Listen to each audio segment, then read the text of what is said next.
Le concept est venu du fait qu'on voyait vraiment un lien naturel avec nos concessionnaires. On est propriétaire de 4 concessions au niveau du groupe Vincent. Donc, on voyait un lien naturel, une offre qu'on pouvait faire, puis naturellement aller chercher aussi une nouvelle clientèle avec ça. L'étape de départ, naturellement, c'est vraiment d'avoir l'accréditation de la SAC.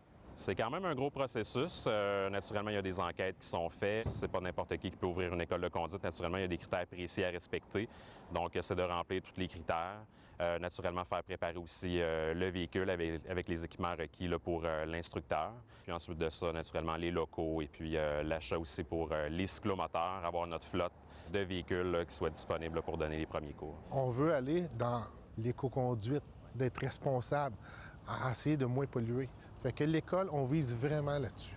On veut exclusivement des voitures électriques. Donc là, présentement, on a un Kona au niveau de notre flotte Kona électrique. C'est sûr qu'au niveau d'un véhicule électrique, on parle d'un coût qui peut être supérieur de 15 à 20 000 comparativement à un véhicule à essence. Donc oui, il y a effectivement quelque chose au niveau de l'économie d'essence, mais on le voit présentement, là, les véhicules hybrides et électriques sont extrêmement en demande.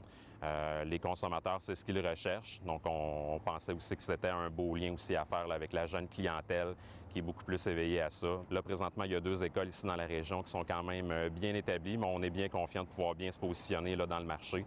On le voit, là, on est opérationnel depuis une semaine et puis on a déjà plusieurs inscriptions. Donc, la demande est là. Il y a des normes avec la SAC au niveau de nombre de candidats par moniteur.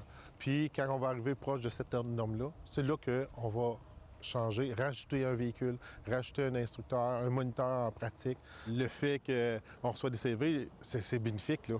Fait qu'il y en a qui c'est des nouveaux candidats qui n'ont pas été formés, puis il y en a qui travaillent déjà dans des écoles qui donnent l'intérêt de commencer avec nous autres. La main-d'œuvre est difficile, effectivement, dans tous les domaines. Les instructeurs sont quand même rares. Là, on a la chance d'avoir un instructeur, Steve Bastien, qui cumule plus de 30 ans d'expérience, donc on est extrêmement privilégié de l'avoir avec nous. Mais oui, effectivement, ça peut être un défi, mais justement, en se positionnant bien dans le marché, on est confiant de pouvoir aussi attirer des gens de talent là, pour travailler avec nous.